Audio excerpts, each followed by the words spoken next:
அஸ்ஸலாமு அலைக்கும். மீண்டும் மாலை நேரத்துக்கான மிக முக்கியமான தகவல்களோடு தான் வந்திருக்கேன். வீடியோவை கடைசி வரைக்கும் பாருங்கள். தெரியாத நண்பர்களுக்கும் மறக்காமல் ஷேர் பண்ணிக்கோங்க. வீடியோ பிடிச்சிருந்தா ஒரு லைக் பண்ணுங்கள், சப்ஸ்கிரைப் பண்ணுங்கள், மறக்காமல் பெல் பட்டனை மோல் செலக்ட் பண்ணுங்கள். அப்போ தான் நான் போடுற ஒவ்வொரு தகவலும் உங்களுக்கு நோட்டிஃபிகேஷன் மூலம் கிடைக்கும். இது மாலை நேரத்துக்கான வீடியோ. காலையில் போட்ட வீடியோவை இன்னுமே பார்க்கலன்னா இதுக்கு முன்னாடி உள்ள வீடியோவை போய் செக் பண்ணி பாருங்கள். அதுலேயும் பல மிக மிக முக்கியமான தகவல்கள் அடங்கியிருக்குது. தொப்புள் கொடி உறவான என் உயிர் அன்பு சொந்தங்கள், இந்திய சொந்தங்கள் அனைவருக்குமே 78வது சுதந்திர தின நல்வாழ்த்துக்கள். நாடு சுதந்திரம் அடைந்திருந்தாலும் வெளிநாடுகளில் வாழும் நாம் இன்னமும் சுதந்திரம் அடையவில்லை என்பதுதான் ஒரு கவலையான விடயம். வெளிநாடு வாழ் அனைத்து நல்லுள்ளங்களும் இதை தெரிந்திருப்பார்கள். எனவே இனிய சுதந்திர தின நல்வாழ்த்துக்கள். அதே போல குவைத்திலும் இந்த நாளில் நடந்த 3 முக்கிய நிகழ்வுகள். கவிஞர் ஃபஹத் அல் அஸ்கர் 34 வயதில் 1951ஆம் ஆண்டு உயிரிழந்தார். 2013ஆம் ஆண்டு அரபு மற்றும் இஸ்லாமிய உலகில் தொண்டு நிறுவனங்களில் மிக முக்கிய நபர்களில் ஒருவரான டாக்டர் அப்துல் ரஹ்மான் அல் சுமைத் உயிரிழந்தார்.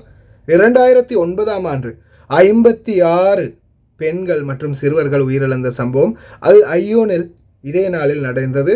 75 பேருக்கு மேற்பட்டோர் காயமடைந்திருந்தாங்க. ஒரு திருமண வைபவத்தில் நடந்த சம்பவம் தான் அது, ஐயூனில் 2009. தேவையில்லாமல் டிக்டாக் வீடியோ போட்டு நிறைய பேர் சிக்க போகிறாங்க. மஸ்ரிகள் எல்லாமே போலியில் சிக்கிறாங்க. அடுத்ததாக களத்தில் இறங்கின தாலிபான், அமெரிக்காவையே மிரள வைத்த அணிவகுப்பு. இலங்கை பணிப்பெண், இப்போ ரீசெண்டாக நான் ஒரு வீடியோ போட்டிருப்பேன்ல, அந்த வீடியோவில் இருந்தது இலங்கை பணிப்பெண் பழைய கஃபீலிடம் சிக்கியிருக்கிறாங்க.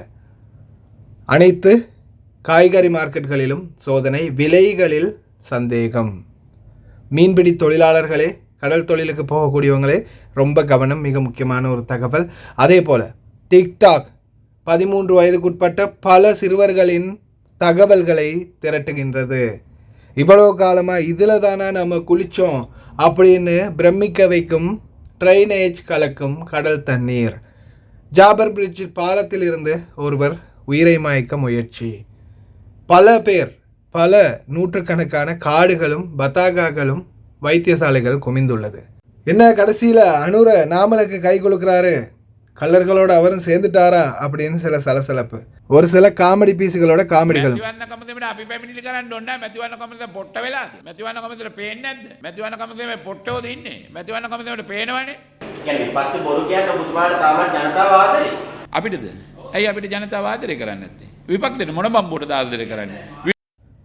அனைத்து தகவல்களையும் பார்க்கலாம். வீடியோ ஃபுல்லாகவே ஸ்கிப் பண்ணாமல் பாருங்கள். காலநிலை ஆய்வாளர் ஆஸ்ட்ரோனோமர் பெதரல் அமீரா இந்த நாட்களில் ஈரப்பதம் மற்றும் அதிகமான காற்று, தூசியுடன் கூடிய காற்று வீசும்.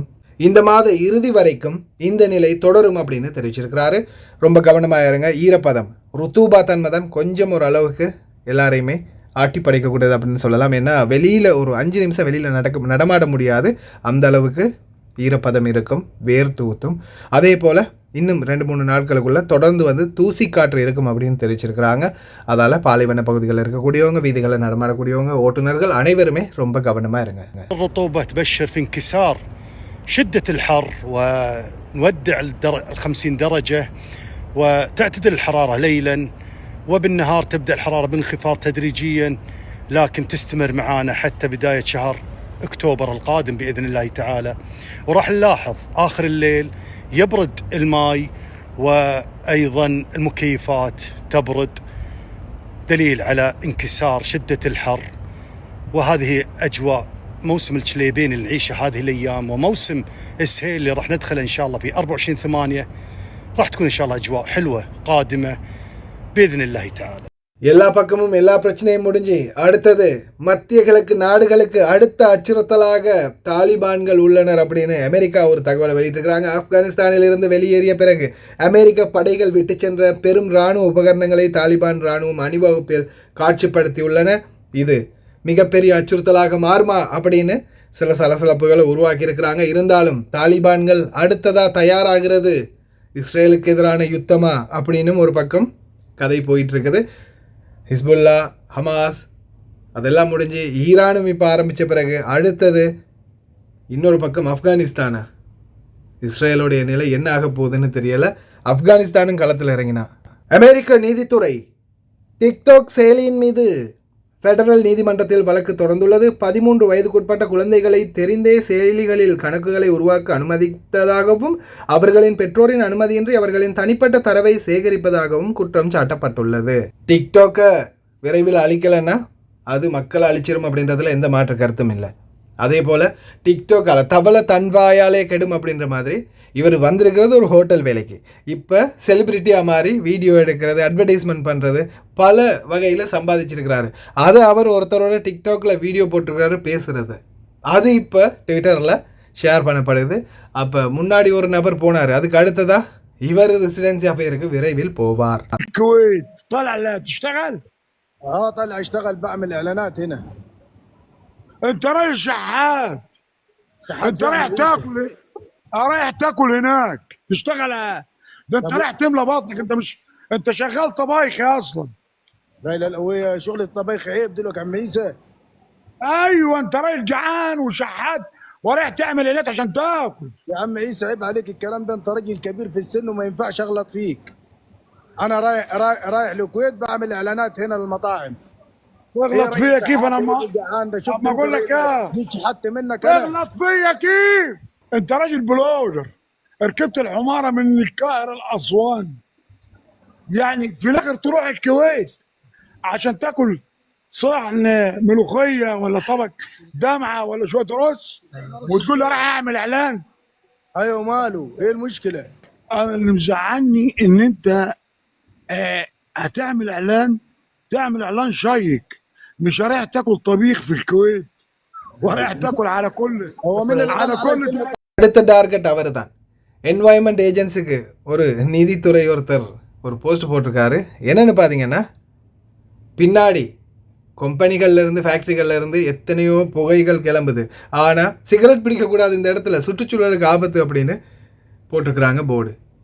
இதில் ஆடா இவ்வளவு நாளும் நம்ம குளித்தோம் அப்படின்ற மாதிரி உங்களுக்கு எண்ணம் வரும். ஏன்னா குவைத்துடைய கடலில் கலக்கக்கூடிய வைத்தியசாலை கழிவு நீர்.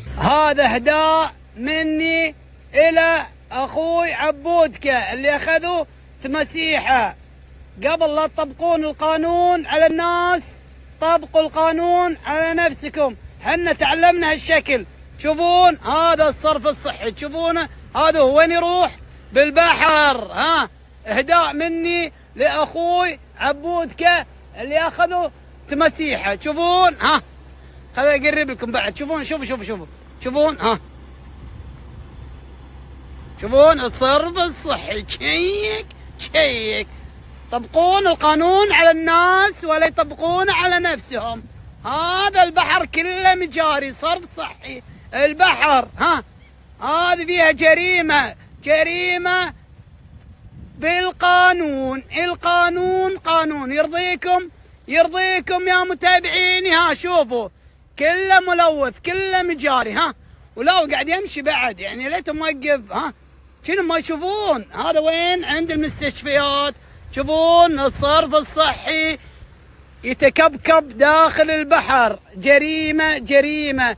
قبل لا تطبقون القانون على الناس طبقوا القانون على نفسكم. تشوفون ها، شوفوا في عينكم. تشوفون ها الصرف الصحي وين يروح؟ داخل البحر. مبروك عليكم النشر والدعاية، وإن شاء الله يعني في أحد يتابعني يدزها حق عبودك وينزلها إن شاء الله. أنا راضي إنه ينزلها عبودك، راضي. شيء أحط لكم تاريخ اليوم وأحط لكم كل شيء، كل هذا اليوم ترى. لا تدري من متى؟ يمكن من قبل غزو. وهو الشكل يجي مدير يروح مدير، تيجي مديرة تروح مديرة، ولا شيء. ندرس الموضوع 2070 2080. أعوذ بالله. لا ظاهر مستانسين على الريحة. الظاهر مستانسين. என்னப்பா இப்படி ஒரு குண்டை தூக்கி போடுறீங்க அப்படின்ற மாதிரி தான் இருந்துச்சு. இப்போ ரீசெண்டாக ஒரு பெண்ணை பற்றின வீடியோ ஒன்று போட்டிருப்பேன். ஒரு நபர் போலீஸ் அதிகாரி மாதிரி இருக்கிறாரு, இழுத்து வண்டியில் ஏற்றுறாரு அப்படின்னு ஒரு தகவல் கிடச்சி அப்படின்னு. அதுக்கப்புறமா இப்போ எனக்கு ரீசெண்டாக ஒரு சகோதரி மெசேஜ் போட்டிருந்தாங்க. இது ஒரு இலங்கை பணிப்பெண். அவங்களுடைய பழைய கஃபீல், அவங்க ஏற்கனவே தப்பி ஓடி வேறு இடத்துல வேலை பார்த்துக்கிட்டு இருக்கிறாங்க. பழைய கஃபீலோடைய கையில் தான் மாட்டியிருக்கிறாங்க. அவர் தான் பிடிச்சி இழுத்துட்டு போயிருக்கிறாரு. இப்போது அவர் வீட்டில் வச்சு வேலை வாங்குறதா தெரிவிச்சிருக்கிறாங்க. பழைய கஃபீலை பற்றி நான் சொல்ல வேண்டியதில்லை, நீங்கள் தான் வேலை செஞ்சுருக்கீங்க, உங்களுக்கு தான் தெரியும். இந்த மாதிரி அக்காமல் இல்லாமல் வெளியில் பாஞ்சு வேலை செய்கிறீங்க அப்படின்னா தயவு செய்து வெளியில் அளவுக்கு அதிகமாக அனாவசியமாக திரியிறதை தவிர்த்துக்கோங்க. ஒருவேளை உங்கள் பழைய கஃபீல்ட கையில் இப்போ நீங்கள் மாட்டினீங்கன்னா என்ன ஆகும் அப்படின்றதுக்கு இது ஒரு அத்தாட்சி. அதே மாதிரி இதுக்கு மேலேயும் சிலர் இருப்பாங்க, உங்களுக்கு தெரிஞ்சிருக்கும். உங்களுடைய கஃபீலை பற்றி நான் சொல்ல வேண்டியதில்லை. அதனால் தயவு செய்து ரொம்ப கவனம். அதே மாதிரி அக்காமா இல்லாமல் வீட்டை விட்டு தயவு செய்து பாயணும்னு நினைக்காதீங்க. ஏதாவது மாற்று வழிகள் உங்கள் ஏஜென்சிக்கு போகிறது அல்லன்னா தூதரத்துக்கு போகிறது, இந்த மாதிரி ஏதாவது ஒரு மாற்று வழிகளை முயற்சி பண்ணுங்கள். அந்த வீட்டில் பிரச்சனை இருந்தால் எப்படியுமே அந்த வீட்டுக்கு திருப்பி கொடுக்க மாட்டாங்க தூதரத்துக்கெல்லாம் போனீங்கன்னா. அதனால் தயவு செய்து ஏதாவது ஒரு மாற்று வழியை யோசிங்க தயவு செய்து. அதே மாதிரி வெளியில் போய் இவங்கள்ட்ட மாட்டி அதுக்கப்புறமா அவங்கள்ட்டையும் சின்னாபின்னமாகி சின்னப்பட்டு கடைசியில் கஃபீல்ட்டையும் மாற்ற சூழல் மட்டும் வந்துடாதீங்க, பெரிய பிரச்சனையில் மாட்டிக்குவீங்க. அந்த பெண்ணுடைய நிலைமையை பற்றி இப்போதைக்கு வரைக்கும் ஆராய்ஞ்சிக்கிட்டு இருக்கிறோம். பார்க்கலாம் என்ன தகவல் வருதுன்னு எதிர்வரும் நாட்களில். தொடர்ந்தும் வணிக மேற்பார்வை வணிக கட்டுப்பாட்டு குழுக்களின் நுண்ணோக்கின் கீழ் காய்கறி மற்றும் பல சந்தைகளில் தொடர்ந்தும் விலைகள் பற்றிய ஆய்வு. الحمدلله في تنوع كبير موجود داخل السوق من ناحية الخضار والفواكه وحتى في المخازن الموجودة. والكل يعرف أن شبرة الخضار اللي موجودة في الصيبية تعتبر رافد مهم لدولة الكويت من ناحية التنوع والكميات. كميات كبيرة، والكل يعرف أن أثناء كورونا الله لا يعودها إن شاء الله كانت موجودة وكانت الكميات توالى على الكويت. الحمد لله الأمور طيبة الحمد لله. أستاذ هذه الأمانة أيضا اليوم كيفية التواصل مع المستهلك في حال وجود يعني بعض يقول يمكن البسطات يمكن تتنوع، أيضا المنتج أيضا يتنوع كمنتجات المستوردة. هناك في اختلافات طفيفة بالأسعار من شبرة لشبرة من بسطة لبسطة.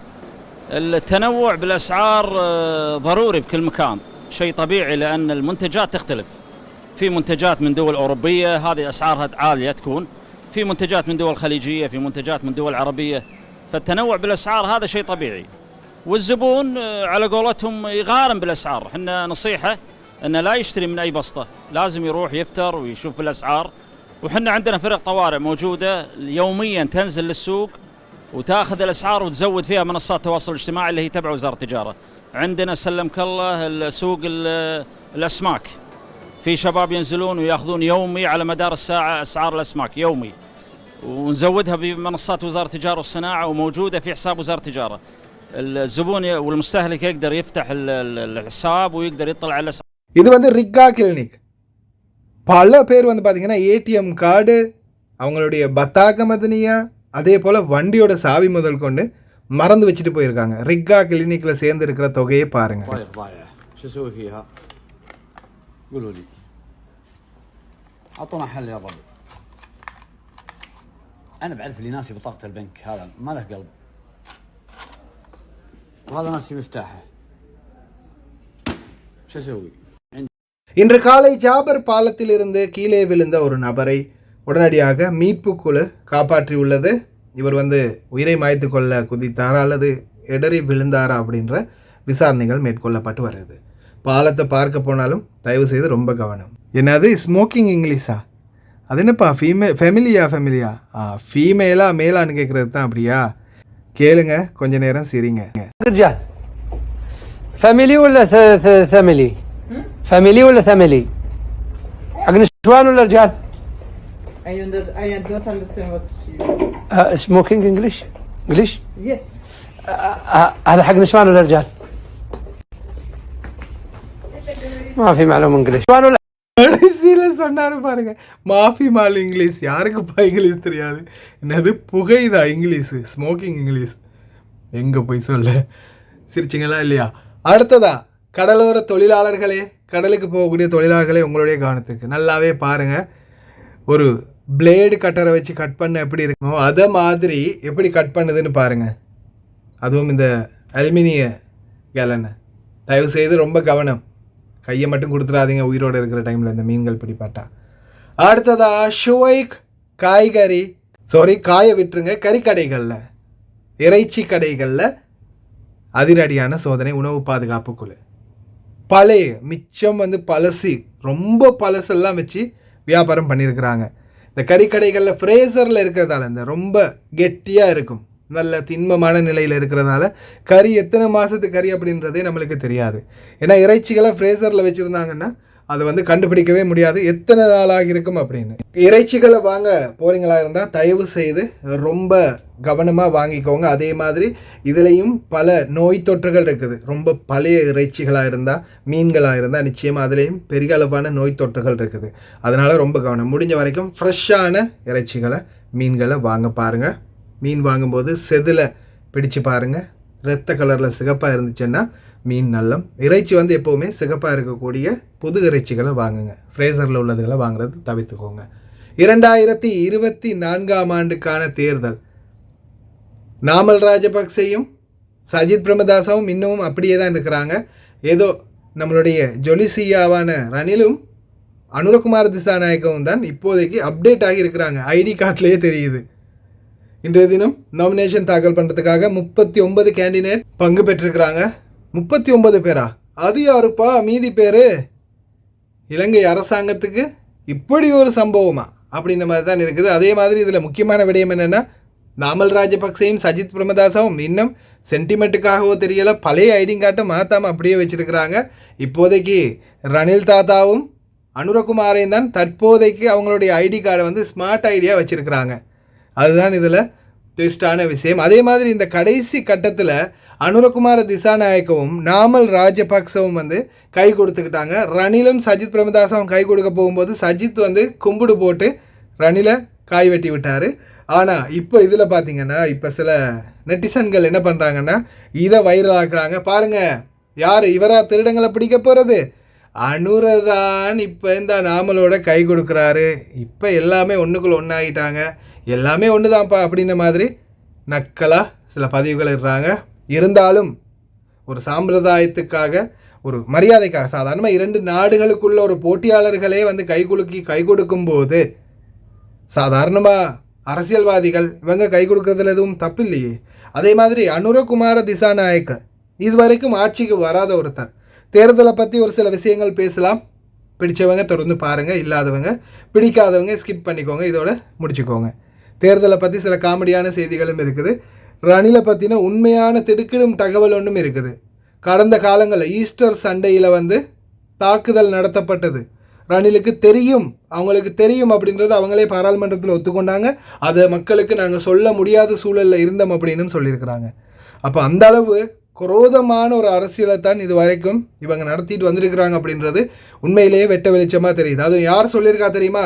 காஞ்சன, இப்போதைய பெட்ரோலிய அமைச்சராக இருக்கக்கூடிய காஞ்சனை தான் அந்த காலத்தில் எகென்ஸ்டாக இருந்த டைமில் அந்த உண்மையை போட்டு உடைச்சார். இப்போ ரணில் பக்கம் தான் அவரும் இருக்கிறாரு. ஆனால் இப்போதைக்கு வரைக்கும் தவிர்க்க முடியாத அரசியல் களத்தில் இன்னுமுமே வந்து கெட்ட பேருன்றது ஓரளவுக்கு இல்லாத நிலைமையில் இருக்கிறது அனுரகுமார திசாநாயக்க தான். அதே மாதிரி அவங்களுடைய ஆட்சி வந்தால் நிச்சயமாக இலங்கையில் ஒரு மாற்றம் வரும் அப்படின்னு பலருமே எதிர்பார்க்குறாங்க.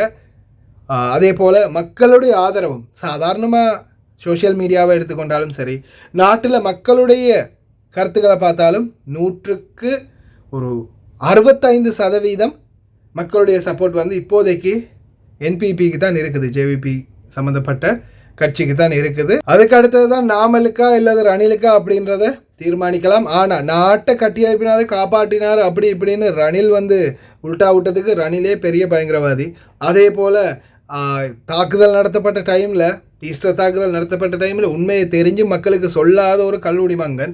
அதே மாதிரி நாமலை எடுத்துக்கொண்டா எப்படியுமே திருட்டு பரம்பரையில் கடைசி திருடன் அப்படின்னு சொல்லலாம். நாட்டோட வீட்டோட சாவியை திருடன் கையில் கொடுத்த மாதிரி நாட்டோட சாவியை அவங்க கையில் கொடுத்த கணக்கு அவங்களையெல்லாம் எடுத்தா. எல்லாத்தையும் விட முக்கியமான விடயம், தமிழ் பேசும் ஒவ்வொருவரும் தமிழில் மக்களுக்கு நடந்த அநீதியை மட்டும் மறந்துடாதீங்க.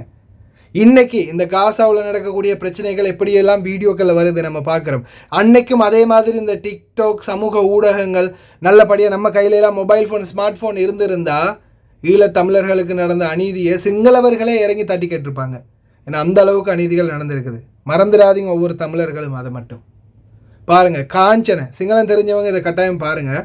காஞ்சனை ஹரின் பெர்னாண்டோ கிட்டையும் இப்போ கிட்டத்தில் விரட்டி அனுப்பப்பட்ட மனுஷ நாணயக்காரர்கிட்டையும் உங்கள் தலைவர் ரணிலுக்கு எல்லாம் தெரிஞ்சும் சொல்ல முடியாமல் இருந்தார் அப்படின்றத உண்மையாகவே சொன்னார் அப்படின்றத உறுதிப்படுத்தி බුද්ධ්‍යංශ පළමුවෙන්ම තොරතුරු ලබා දෙනවා 2015 ඔක්තෝබර් මාසේ 6 වෙනිදා පළවෙනි තොරතුරු ලබා දෙනවා. සිසිර මෙන්ඩිස් සාක්ෂි දෙනවා. ඒ පිළිබඳව සාක්ෂි සටහන අවශ්‍ය නම් පිටුව 61 පිටුව ඒක තියෙනවා. ලැබුණු බුද්ධි තොරතුරු පිළිබඳව පියවර ගැනීමට අංශ වලට පවරනවා SIS එක, DMI එක, TID එක. වගකීම් පවරනවා සාක්ෂි සටහන් පිටු අංක 61 තියෙනවා. ඕනනම් අවශ්‍ය නම් බලන්න. 2016 සැප්තැම්බර් මාසේ 27 වෙනිදා මෙන්න මේ තොරතුරු ටික දෙනවා බුද්ධි අංශේ. මේ පිටු 5ක සියලුම තොරතුරුත් එක්ක දෙනවා බුද්ධි අංශ වාර්තාවක් දෙනවා. මේ වාර්තාවේ තියෙනවා අන්තවාදීන්ගේ ක්‍රියාකාරකම් පිළිබඳව මේ සියල්ල ලබා දුන්නත් එදා හිටපු රනිල් වික්‍රමසිංහ අගමැතිතුමා එතුමන්ලගේ නායකතුමා එදා ඒ බුද්ධි වාර්තාව ලැබෙන්නේ 2000 කීයද? 2016 සැප්තැම්බර් මාසේ 27 වෙනිදා. මේ තියෙන වාර්තාව. ඒ වාර්තාව ඉදිරිපත් කරනවා බුද්ධි අංශය. ඉදිරිපත් කරාම රනිල් වික්‍රමසිංහ මැතිතුමා ඒ තොරතුරු ප්‍රතික්ෂේප කරනවා කියලා ඒ වෙලාවේ හිටපු යුද හමුදාපතිවරයා ක්‍රිෂාන්ත සිල්වා සාක්ෂි දීලා ජනාධිපති කොමිසමේ පිටු අංක 299 300 301 තුනේම තියෙනවා ඒ ප්‍රතික්ෂේප කරපු කාරණා පිළිබඳව. ඒත් නමුත් 2016 සැප්තැම්බර් මාසේ 27 වෙනිදා දීපු බුද්ධි තොරතුරු රනිල් වික්‍රමසිංහ මහත්තයා පාස්කු ඉරිදා ප්‍රහාරයෙන් පස්සේ 2019 මැයි මාසේ 7 වෙනිදා පාර්ලිමේන්තුවේ කතාවක් කරනවා. ඒ පාර්ලිමේන්තුවේ හැන්සාඩ් අංකයේ හැන්සාඩ් එකේ 206 2019 මැයි මාසේ ඒ හැන්සාඩ් එකේදී පිළිගන්නවා එදා ඒ කාරණා පිළිබඳව කිව්වා ඇත්ත. එදා ඒ කාරණා තිබුණත් එදා තොරතුරු ලැබුණත් ඒක අනුව ක්‍රියාත්මක කරන්න බැරි වුණා කියන එක රනිල් වික්‍රමසිංහ ඔබතුමාගේ නායකතුමා ඒ වෙලාවේ පිළිගන්නවා. என்ன தேர்தல் எலெக்ஷன் கமிஷனுக்கு வந்து கண்ணு பொட்டையா? என்ன சோஷியல் மீடியாக்கெல்லாம் தொடர்ந்து அவங்களே வந்து ஹைலைட் பண்ணிட்டு இருக்கிறாங்க. இதெல்லாம் கேட்க மாட்டாங்களா? ඉංගල ஒரு කාමඩි පීස් සෝෂියල් මීඩියාවලට වරින්ජි කටයුතු. ඉස්සර නම් අපි දැක්කේ ආණ්ඩු පක්ෂෙන් තමයි මාධ්‍යයට සම්පූර්ණ සහයෝගය දුන්නේ. දැන් මේක අනිත් පැත්තට හැරිලා ආණ්ඩුවේ ජනාධිපති අපේක්ෂකයාට පතුරු යන්න සමහර මාධ්‍ය ආයතන සමහර නාලිකාවල ප්‍රවෘත්ති වලට වෙලාව ගන්නවා. 8:11 වෙනිදා අරන් දෙනවා විනාඩි 16ක් එක මාධ්‍ය ආයතනයක්. 24:08:12 විනාඩි 15ක් ප්‍රවෘත්ති වලට අරන් දෙනවා. 24:08:13 විනාඩි 17ක් මේ මාධ්‍ය ආයතනයක් කඩේ යනවා එක දේශපාලඥයෙකුට.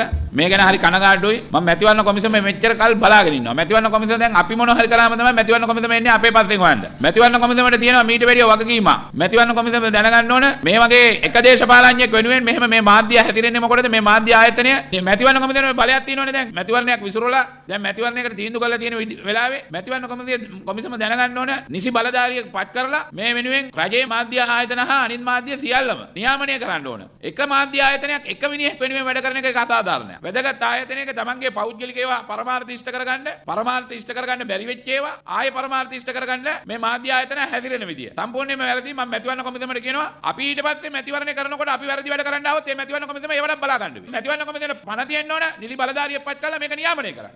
ආයතනයේ නම කියනකොටම දන්නවා සජිත් ප්‍රේමදාස ප්‍රවර්ධනය කරන්නේ කවුද කියනකොට ඒ ආයතනය ගැන මේ රටේ හැමෝම දන්නවා. මැතිවරණ කොමිසම විතරයි දන්නේ නැත්තේ අනිත් මිනිස්සු ඔක්කොම දන්නවා ඒ ආයතනය මොකද්ද කියලා. මැතිවරණ කොමිසමට අපි පැමිණිලි කරන්න ඕනේ නැහැ. මැතිවරණ කොමිසම පොට්ට වෙලාද? මැතිවරණ කොමිසමට පේන්නේ නැද්ද? මැතිවරණ කොමිසමේ පොට්ටෝද ඉන්නේ? මැතිවරණ කොමිසමට පේනවනේ. කියන්නේ විපක්ෂ බොරු කියන්න ඔබතුමාට තාම ජනතාව ආදරේ. අපිටද? ඇයි අපිට ජනතාව ආදරේ කරන්නේ නැත්තේ? විපක්ෂේ මොන බම්බුවට ආදරේ කරන්නේ? විපක්ෂ නායක නිකන් දීපු පට්ටික කටට දාගන්න බැරුව ජනාධිපතිකම මහින්ද රාජපක්ෂ අයින් වෙනකොට අගමැතිකම ගන්න කියනකොට 75ක් හිටපු සජිත්ටද 113ට යන්න ලේසි. එකක් තිබ්බ රනිල්ද 113ට යන්න ලේසි. 75ක් තිබ්බ සජිත්ටනේ මුලින්ම කතා කරේ.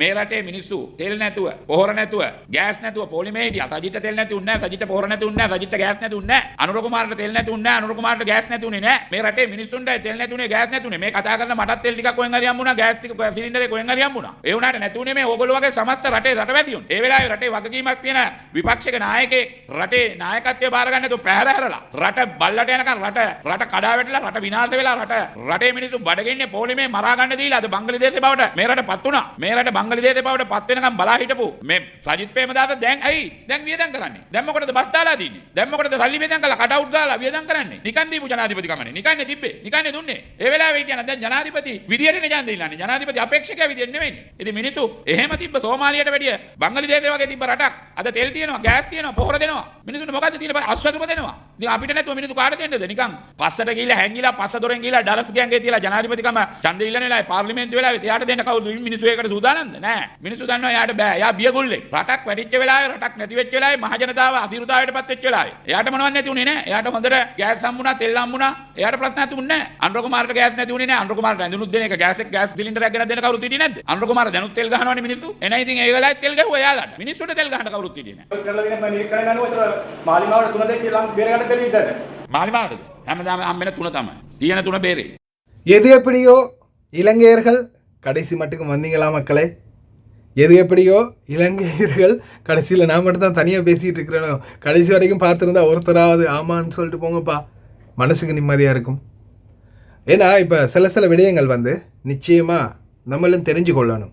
அதே மாதிரி நாட்டுடைய அரசியல் தன்மை இப்போ பாருங்கள், இந்த மாதிரி அரசியல்வாதின்னு சொல்கிறதுக்கே தகுதி இல்லாதவங்க பாருங்கள் எப்படி ஒரு அசிங்கமாக பேசுகிறாங்க, ஒரு மரியாதை இல்லாத பேச்சு, சோஷியல் மீடியாக்களை கேவலப்படுத்துகிறாங்க, அடுத்த கட்சி தலைவர்களை கேவலப்படுத்துகிறாங்க, பேசுகிற பேச்சுகள் ரொம்ப அநாகரிகமாக இருக்குது. இந்த மாதிரி சாக்கடைகளை சடக்கிடாக்களை எப்போ நாம் அழிக்க போகிறது? எப்போ நம்ம நாட்டில் நல்ல ஒரு தலைமைத்துவத்தை கொண்டு வர போகிறது? இன்னமும் இப்படியே முட்டாள்களாகவே இருந்துட்டோம்னா கடைசி வரைக்கும் சோமாலியா இல்லை, பங்களாதேஷ் இல்லை, அதுக்கும் மேலே அப்படின்ன மாதிரி தான் வரும் இலங்கையோட நிலை. அல்லாஹ் பாதுகாக்கட்டும். இந்த முறையாவது சரியான தீர்வுகளை எடுங்க மக்களே, குடும்பங்கள்கிட்ட சொல்லுங்கள். கடைசி வரைக்கும் பார்த்து எல்லாருக்குமே ரொம்ப நன்றி. தெரியாத நண்பர்கள் நிறைய பேர் இருப்பாங்க, அவங்களுக்கு மறக்காமல் ஷேர் பண்ணுங்கள். வீடியோ பிடிச்சிருந்தா ஒரு லைக் பண்ணுங்கள், சப்ஸ்கிரைப் பண்ணுங்கள். மறக்காமல் உங்கள் கருத்துக்களையும் கமெண்டில் சொல்லிட்டு போங்க.